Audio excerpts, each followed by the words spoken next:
જય માતાજી। ઘણા દિવસ થઈ ગયા દિવાળી પછી કોઈ વિડીયો બનાવ્યા નથી અને ઘણા બધા મિત્રોના મારો ફોન આવે છે કે સુરેશભાઈ શું છે દિવાળી પછી કોઈ વિડીયો નહીં બનાવ્યો। તો આજે મારી પાસે એક આ 6G હોન્ડાનું BS6 એક્ટિવા આવ્યું છે। એમાં એક્સેટર વાયરનો ફોલ્ટ હતો। તો એની અંદર આપણે સમજો કે એક વાયર એમાં બહુ ખરાબ થતો હોય છે। જે આ વાયર છે જેમાં નીચે 14 નંબરનું પાણું લાગે એમાંથી નટ ખુલી જાય। બેઝિક આ જ વાયર બહુ ખરાબ થાય છે બરાબર।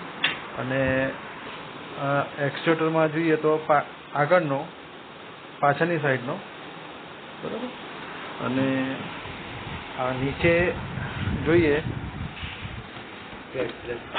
તો આ ઉપરનો રહેવા દેવાનો અને નીચેનો કાઢી નાખવાનો।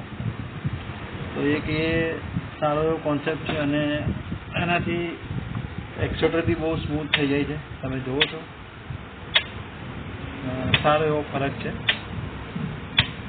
હવે બીજું ઘણા બધા મેકેનિક ભાઈઓનું એવું કહેવું છે કે અમે ઇન્જેક્ટર હોલ્ડરમાંથી ફ્યુલ પંપની પાઇપ કાઢતા આ નોબ તૂટી જાય છે। તો એની માટે એક સરળ ઉપાય છે એ હું તમારી જોડે શેર કરું છું। મારે એ બાજુ આવવું પડશે, છોટો એ બાજુ આવજો। હવે અત્યારે મોસ્ટ ઓફલી હીરો અને હોન્ડામાં આ રીતના બટન આવી ગયા છે પીળા।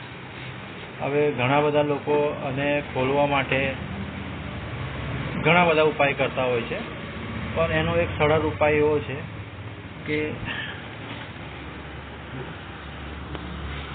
આ જે પિન છે આ જો આ એ લૂપ કરે છે એને આપણે દબાવવાની પાછળની સાઈડ, આમ પાછળની સાઈડ દબાવવાની અને આ કનેક્ટરના માધ્યમથી તમને બતાવું છું।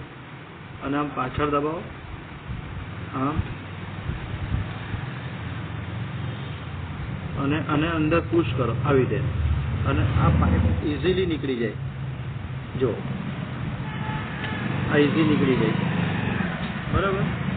અને એને લગાવવા માટે ફરી આમ લગાવો અને અંદર કરો અને ફરી અને પાછું પુશ કરો। આમ પુશ કરશો ને એટલે આ બેસી જશે બરાબર। જો બેસી ગઈ બરાબર છે, હા બરાબર। એનું કામ થઈ ગયું, ઓકે બરાબર। જય હિન્દ, જય માતાજી। જો આ બેસી ગઈ પ્રોપર વ્યવસ્થિત। તો આ દબાવવાનું હોય છે, આમ દબાવવાનું, આ દબાવીએ ને આપણે અંદરની સાઈડે તો આ પોઈન્ટ જો બહાર ખુલશે, આ જો આ પોઈન્ટ બહાર ખુલે એટલે નીકળી જાય।